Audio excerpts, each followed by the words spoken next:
Thank you so much for staying with us, the Loretta McNary Show. For those who just tuned in, of course, I'm Loretta, but my very important guest today, and she has been on the show, this is her third year, and we've done probably 7 shows on pulmonary hypertension, which is high blood pressure in your lung area. And she's just sharing her story. She's an advocate, she's an activist, she has created tons of awareness, not only here locally, but nationally and internationally. And I remember, what was our first campaign, the first year? Did we have a campaign? Oh, we had the Blue Lip campaign. Yeah, well that was last year. Yeah, and we asked, since one of the main symptoms is the blue tint to the lips, we decided to try to break a world's record for the most blue lips. Everybody had put blue lipstick on. So she's leaving stuff out. Let me tell you, she told me, and this is at the Comcast studio when we first did their show first, and what she wanted to do, she wanted to break a world's record of having the most blue lips. So that meant that the host of the show had to paint her lips blue. And you all know I like pink and fuchsia and all that kind of stuff. I can't stand dark colors, so for the sake of, creating awareness and doing what a good talk show host does, there you go. Not only did I paint my lips blue, but the audience painted their lips blue, and the doctor painted his lips blue too, and we took pictures of it. And the cameraman. And our cameraman, We got him. Looking mad, the sound guy, he's looking over. He's like, that was last year's campaign, you don't have to worry about that. So this, and how did we do? Oh, broke the world's record. We broke the world's record for the Guinness Book, Yeah.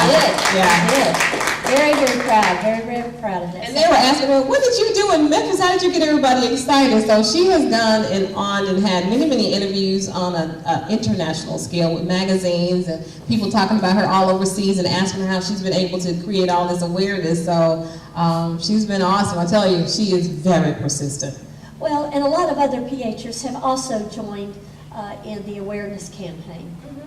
Yeah, of course I'm not, but you led all of this. And so your chapter, it went from, to wow. Yeah. So talk about that.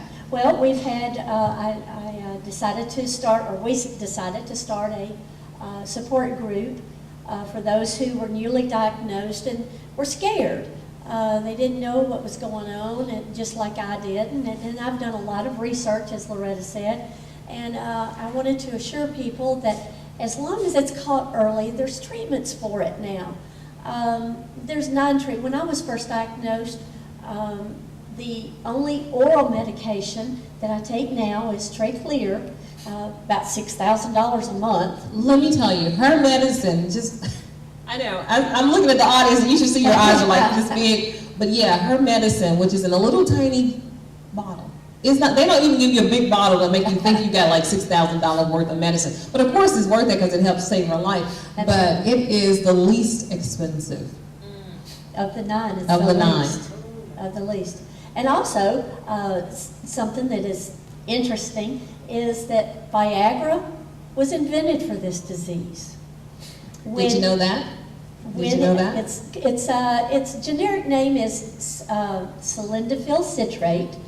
And of course it had to go into clinical trials, and this is predominantly a woman's disease, but there was a few men that were on the clinical study, and they had this very strange side effect. So they called the doctor and they said, what about this? So Pfizer, the manufacturer, thought, well, pH, ED, and they've made billions with the ED, and now it's also approved for the treatment of pH, but it's called Revatio, and it's not a blue pill.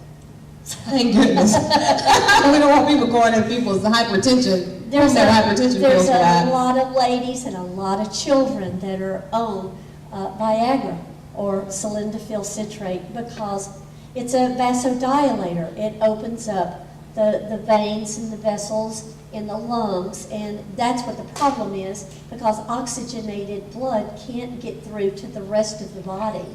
The heart has to pump harder, and of course with it pumping harder, it gets a bigger muscle, which with your heart, that's not good.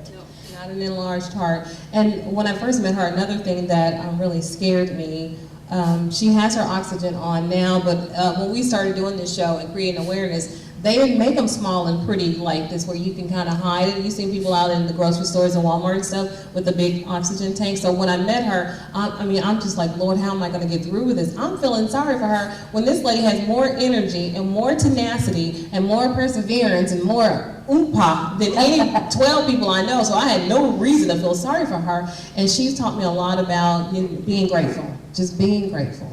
Yeah, it is. That's what it is. It's just God and a $6,000 a month pill. Yeah. And having a great support system. And a wonderful support system. Our support group is up to 40 members now. When we started out, of course, we were me and Chuck and 2 other people. And Chuck is her husband, so, yep. You know, she's 2 other people. Yeah. Unfortunately, those other 2 people have passed from PH, but I'm still here kicking and hollering. All right, that's beautiful. That is so beautiful. That is so beautiful. Okay, so you had some notes here that I wanted you to share with them. That is very technical, but she's going to read some of it for you. Well, this year we've adopted the zebra, meaning that I do not have COPD, asthma, or sleep apnea, or emphysema. Doctors, not all the hoofbeats you hear is a horse. It could be a zebra. I have pulmonary hypertension. I am a zebra. So PHA is using the zebra as an early diagnosis campaign because when doctors are in med school, they're taught to look for horses, meaning the most logical and easiest cause or illness. We're the zebras because we're not the easiest first diagnosis they think of. So Pulmonary Hypertension Association came up with this campaign, and I think it's going to make a huge impact. At least that's what we're hoping for. Raising awareness of this awfully debilitating disease is so important. It's classified as a rare disease, but we're finding out it's not so rare. So if you've been diagnosed with asthma or COPD and you're not getting better with the treatments, ask your doctor about the zebra, pulmonary hypertension.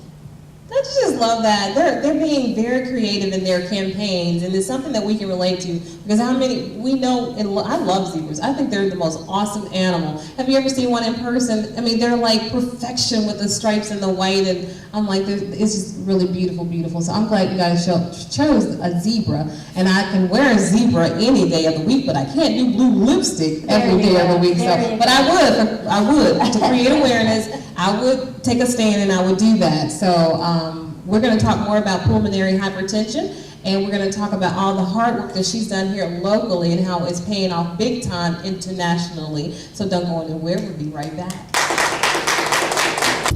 The only 24/7 television network featuring culturally rich programming about Africa and the diaspora in HD.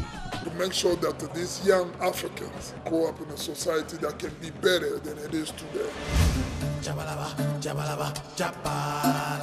It was about one man's basic battle to kind of learn to read. But he also has a secret path.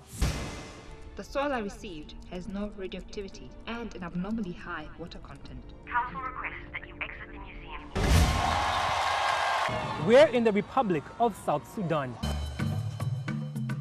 When I was in prison, I had to write a novel on toilet paper. You wrote a novel on toilet paper? Because I did not have access to any other paper.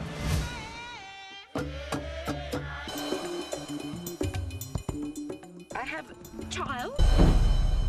Expand your world with a daily window into modern Africa and the African diaspora.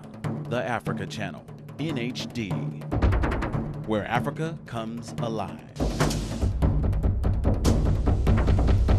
We are happy that so many of you could make it out tonight.